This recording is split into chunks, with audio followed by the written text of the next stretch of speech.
అందరికీ నమస్కారం అండి. ఈ మధ్య అనపత్తిలో ఉన్నటువంటి విష్ణాలయం పక్కన ఉన్నటువంటి ఖాళీ స్థలంలో ఫెన్సింగ్ ఏయించేయడం గురించి మరి మన ఎమ్మెల్యే రామకృష్ణారెడ్డిని నేను ప్రశ్నిస్తే ఆయన దానికి సరైన సమాధానం చెప్పకుండా డొంక తిరుడుగా నల్లమిల్లి ఏదో పిల్లి మొగ్గలేయడం జరిగింది. అదే మన సొల్లు రామకృష్ణారెడ్డి గారు కొన్ని సొల్లు కబుర్లు చెప్పడం, అవాస్తవాలు మాట్లాడడం. ఎప్పుడు అవాస్తవాలు మాట్లాడుతుంటాడు, అందు గురించి కదా సొల్లు రామకృష్ణారెడ్డి అనేది మాట్లాడడం జరిగింది. ఆ స్థలం గురించి మాట్లాడుతూ ఎవరో కబ్జా చేశారు, అందు నుంచి ఫెన్సింగ్ వేసాం అంటే ఆయన తీరు ఎలా ఉందంటే, ఎక్కడో ఇంటి చూరులో ఎలకడిందని ఇంటికి నిప్పంటించాడట వెనకలుగా ఎవడో పెద్ద మనిషి, వెనకడికి ఎవడో పెద్ద మనిషి. ఆ రకంగా ఎవరో కబ్జా చేశారని మొత్తం అంతా కూడా చేశారు. నువ్వు అధికారంలో ఉన్నావు, ఎమ్మెల్యే కదా, ఎవరన్నా కబ్జా చేస్తే ఎందుకు ఖాళీ చేయించలేదు? యాక్షన్ ఎందుకు తీసుకోలేదు? ఆ దమ్ము లేదా నీకు? కానీ అక్కడ భక్తులకి ప్రజలకి కూడా ఇబ్బంది పెట్టాలా నీ ఉద్దేశం? నేను మొన్నే చెప్పానే, అక్కడ ఏ దైవ కార్యక్రమాలు జరిగినా, ఆఖరి భోజన కార్యక్రమాలు జరిగినా అక్కడే పెట్టుకోవాలి. అదేవిధంగా పార్కింగ్ కూడా వేరే ప్లేస్ లేదు. చుట్టుపక్కల ఎక్కడ ఏ శుభకార్యాలు జరిగినా, ఆఖరికి గుళ్ళో ఏ జరిగినా కూడా, వివాహాలు జరిగినా ఏదైనా పార్కింగ్ ప్లేస్ అదేనే. అంతేకాకుండా చూస్తున్నాం, రోజు రోజుకి కూడా రోడ్లో కూడా ట్రాఫిక్ ఎక్కువైపోయింది. ట్రాఫిక్ ఎప్పుడైనా జామ్ అయినప్పుడు కొన్ని వెహికల్స్ పక్కకు వెళ్ళాలంటే, తప్పుకోవాలంటే అదే ఖాళీ స్థలం. ఆ మెయిన్ రోడ్లో ఇంకెక్కడా లేదు. అటువంటి స్థలాన్ని కూడా నువ్వు ప్రజలకి ఎవరికి కూడా అందుబాటులో లేకుండా దాన్ని ఫెన్సింగ్ వేయించేయడం. ముందే చెప్పాను కదా, నీకు వ్యక్తిగతంగా మరి 2014 నుంచి 19 వరకు జడ్పీటీసీగా ఉన్నటువంటి దొరబాబు గారి మీద ఏమైనా వ్యక్తిగతంగా ఉంటే వ్యక్తిగతంగా చూసుకో, ప్రజలను ఎందుకు హింసిస్తావు? అంతేకాకుండా ఇవి మాకు సంబంధం లేకపోయినా కానీ కొన్ని విషయాలు అప్పుడు మా దృష్టికి వచ్చినాయి.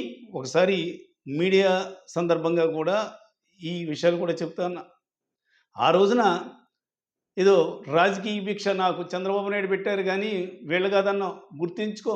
ఆ రోజున 2014లో నీకు టికెట్ ఇవ్వను, కుమ్మరిపాలనికి సంబంధించిన ఒక మహిళా నాయకురాలకి టికెట్ ఇస్తానని చంద్రబాబు నాయుడు పట్టుబడితే, మరి ఆ రోజున దొరబాబు గారు జడ్పీటీసీగా రాజీనామా చేస్తాను నీకు టికెట్ ఇవ్వకపోతేనని పెద్ద కొట్లాట జరిగింది. గుర్తుపెట్టుకో చంద్రబాబు నాయుడు దగ్గర. అన్ని గతాన్ని మర్చిపోయావు. ఆఖరికి మీ కుటుంబానికి ఏ రకంగా సహాయ సహకారాలు ఆయన అందించాడా అన్నది అది బహిరంగ సత్యం, అందరికీ కూడా తెలుసు. ఆ విషయాలన్నీ కూడా మీడియా ద్వారా చెప్తే బాగుండదు. అవన్నీ మాకు అనవసరం. మీ వ్యక్తిగతాలు, మీ విషయాలు వేరుపాటు.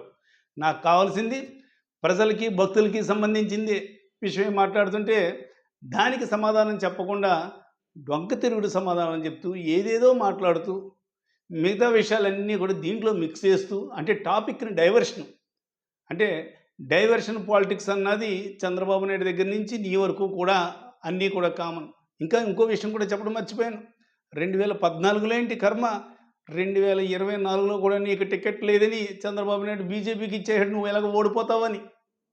మళ్ళీ దానికేమో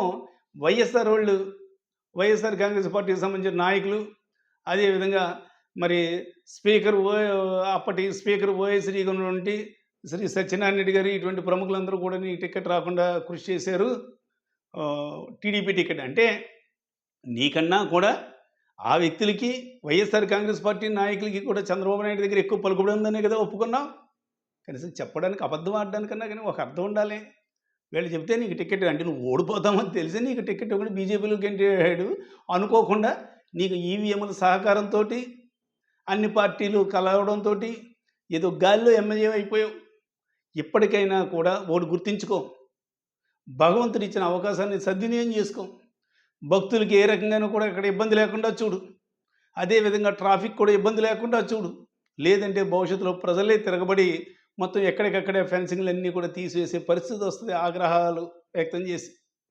ఏది ఏమైనా నీ వ్యక్తిగత కక్షల గురించి అక్కడ ఉన్నటువంటి ఇళ్ళ వాళ్ళకి కానీ, అదేవిధంగా ప్రజలకు కానీ, అదేవిధంగా దేవాలయానికి వచ్చే, విష్ణాలయానికి వచ్చే భక్తులకు కానీ ఇబ్బంది లేకుండా చూడు. అంతేగాని ఇటువంటి కక్ష సాధింపు చర్యల గురించి ప్రజలను ఇబ్బందికి మాత్రం గురి చేయొద్దని ఈ సందర్భంగా నీకు చెప్తా ఉన్నా.